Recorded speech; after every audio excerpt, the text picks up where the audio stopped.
Okay, guys, so when I wanted to do this video, I was like, all right, how am I going to figure out who essentially are there more females basically on disability benefits? And I was like, whoa, wait a minute, you can't actually do that because just because somebody's on disability benefits doesn't actually give us an accurate response as to how many people in the female sector versus the male sector are actually disabled. Because remember, a lot of these people who are on SSDI benefits, they convert onto retirement. And when they're on retirement, they could still be disabled. They could become not disabled, although they're more likely to get older and become more disabled. But the bottom line is there's no magic metric, there's no magic statistics to tell us how many people in America are actually disabled that are female versus male, because not all disabled people are on SSI or SSDI benefits. And then on top of that, some of them convert off of those onto retirement benefits. So we have to do a workaround study to kind of imagine and come up and realize how many people are more likely on this disability system, not just SSI or SSDI, but in general being disabled in America. So here's an article I found. There was actually a nonprofit article, but that was way too long. I put it to the back of this, but I'm just going to be doing the quick CNN Health version of it. Here we go. CNN Health by Karina Storrs and special to CNN, published 5:16 p.m. Thursday, March 17th, 2016. The stats obviously are old, they're from 2016, but it's still relevant because the information is still quite accurate for today. All right. So do this at 15, you can live to 100. Cute little start to it. Here we go. All right, story. CNN, although women continue to have a longer life expectancy than men, they are now living worse and suffering more disabilities in their golden years, a new study finds. Now remember, as medicine progresses, people live longer, but as they live longer, howdy strong, they're likely to experience other types of impairments that which they would have not experienced back in the day because they would have passed away. But now, good, great, amazing medicine is allowing people to live longer, but also experiencing to experience more of these other types of impairments. Here we go. Howdy, love pugs. Howdy, strong. Howdy, Julie Sanders. Howdy, howdy. So, researchers compared data from studies of the people 65 and older enrolled in Medicare that were done in 1982, 2004, and 2011. So, these are all retirement, full retirement people up. Okay. The study surveyed participants about whether disability kept them carrying out various daily activities, and then followed the participants in the years following the survey to determine their mortality rate when they passed away. The researchers found that between 1982 and 2011, the number of additional years that women at age 65 could expect to live increased by 18.5 years to 20.5 years, while the life expectancy of men at age 65 increased by 5 years from 14 to 19 years. Pretty interesting. More striking was the improvement in how men spent their golden years. That's surprising because honestly, guys, we do a lot of stupid crap. We do. I mean, honestly, between wrestling dogs, that's my side job. People pay me. I just dress up in really heavy clothing. I get some like welding gloves on. I wrestle their dog, get paid really well. I'm just kidding. Of course I don't. But the bottom line is that might be a good job idea. Calm the dog down, make the dog happy, rub the belly. You're good. All right, here we go. Whereas women at age 65 were estimated to spend 30% of the remaining years with a disability in both 1982 and 2011. The proportion of the time left that men at 65 would have a disability decreased from 22% in 1982 to 19% in 2011. That's interesting. That women's impairments went up. Maybe they just go to the doctor more. Guys' impairments went down. Although, to be honest, the way guys live, you would definitely think at least the musculoskeletal category, the cardiovascular category, the respiratory category, that they would go up. So I call a little finagle wiggle on this one. All right, the researchers considered an individual as having a disability if they reported that a disability or health problem prevented them from doing at least one of their normal activities, such as eating, shopping for groceries, or getting out of bed. Now, that's a totally different standard than the SSA has for disability benefits. But when you're over 65, that's maybe a good definition, Despite the fact that women live more years than men, they can expect fewer active years, said Vicki A. Friedman, a research professor at the Institute of Social Research at the University of Michigan, and lead author of the study, which was published on Thursday in the American Journal of Public Health. It came as a surprise to see that men and women traded places between 1982 and 2011, and that men started to surpass women in terms of disability-free years, Friedman said. For both genders, trends in disabilities were moving in the right direction between 1982 and 2004. The number of women and men aged 65 who experienced a physical limitation dropped from 25.8% to 20.2%. That's a huge drop. That's a really big drop. and from 22.3% to 15.5%. That's an even bigger drop. That's incredible, respectively. But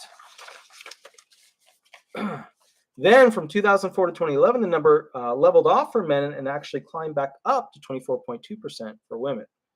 The reasons are likely to be complex, Friedman said. I'm excited to hear what they have as thoughts. Men and women certainly experience different health conditions later in life, and maybe we are getting better at treating health conditions that men have, she said. It is possible that there has been more progress in treating heart disease, which disproportionately afflicts men than conditions such as arthritis that tend to affect women, she added. That's interesting because, women arthritis, bones, degeneration that occurs, very common. Another reason could have been differences in the health behavior of the older adults who made up the survey cohort in 2011 compared with previous years. For one, cigarette smoking had increased among women, but decreased among men in previous decades. That's interesting. Women increased smoking. I would have never thought that. I would have thought they would have been the first ones to get out of it. That's interesting. Huh. But then again, women are more into like the what's sexy thing, what's cool thing, right? So, we don't call men a hot mess. I mean, we could. They'd all be a hot mess. We're all a hot mess. I'm sweating right now because I was wrestling Sweetie before this video. In addition, older women on average have fewer economic resources than men and thus could have been less able to maintain their health, Friedman said. Now, that's a good point. That's a good point. Women have disproportionately had funds to afford better health care or specialty health care outside of their insurance. Now, that's a good point. Looking on the bright side, Friedman pointed out that there at least was not an increase in recent years in the number of people with severe disability, defined as those who were unable to carry out at least one of the three different activities that we described before. In 2004 and 2011, about 10% of women and 7% of men fell into this category, down from 13.2% of women and 10.7% of men in 1982. Interesting. Part of the reason that older women are more likely to have disabilities is that women are just living longer regardless of the disability. Now that's fair, right? Because women they live more years, they keep rolling, they keep going. Absolutely true. They also don't, have, a lot of tractor accidents, I'm told.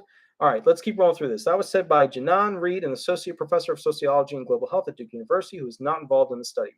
Whereas for men, there's a selection effect going on in that those making it to the oldest ages are the healthiest. That's a very interesting point. Think about that.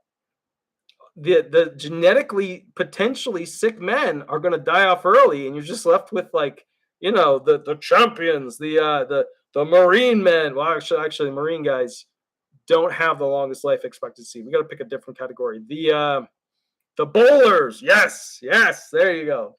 Part of the reason that older women are more likely to have disabilities is that women are just living longer regardless of disability. Okay. No one really seems to understand why women appear to be more able to keep on ticking through physical adversity, although a number of gender differences could be at play, Reed said. Well, I mean, we all know a bunch of gender differences could be. We all know that because guys do stupid shit. I'll do the PG version. Guys do stupid stuff because they just wanted to have fun and they weren't able to dance to a classy song like girls just want to have fun, which is why they dance to music that causes them to do horrifically dumb things, like the jet ski accidents we've all had and the standing too close to a train accidents that we all have. As the population is aging and women are more likely to live longer, it has huge implications. Okay, let me give you an example of that. Like lacrosse, right? Lacrosse, right? Think about this just for a moment. Peloton posse. Maybe I should identify as a woman. You might live longer. That's always an option. That was funny. I laughed too hard on that one. All right. So, but lacrosse, women's lacrosse, there's no smacking the other female, right? As a female player plays lacrosse, they don't hit the other person, straight across the body to try and get the stick out of their hands.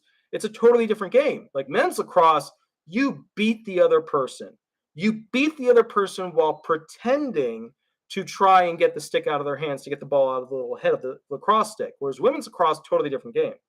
That is a clear example of essentially that happening. Let's see, Jeannie's Crockett Creations. In Utah one year, a guy broke his back acting like Batman. He jumped off the dresser and hit ceiling fan. You know, I've done that. Everybody's done that. I can understand that. All right, here we go. Uh, as the population is aging and women are more likely to live longer, it has huge implications for women's quality of life. They live longer and have poor quality of life years and also tend to be less likely to have the social and economic resources to deal with these problems. They already said that. As the baby boomer generation ages, it is expected that 20% of the population will be 65 and older in 2030, compared with 15% in 2015. So there's going to be a lot of older people in 2030. There's going to be more people in Florida basically in 2030. Let's just call it is.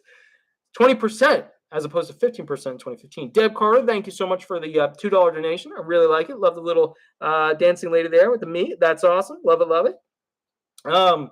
We need systems in place, such as assisted living facilities, nursing homes, and home health programs, but we are nowhere near the level we would need as this population of baby boomers explodes in the next 10 to 20 to 30 years. All right. That article, because it was written by CNN, did not talk about the reality differences between the sexes. And because it's CNN, which tends to be, in my opinion, that was an older article, tends to just like miss the point of things. I think realistically, we all can agree that there are lifestyle choices between men and women, and that the men that played a little safer are obviously going to live longer. And, so let's see. I just want to see what you wrote. At Strong, a woman with a rolling pin and cast iron skillet. There you go. Indeed, indeed.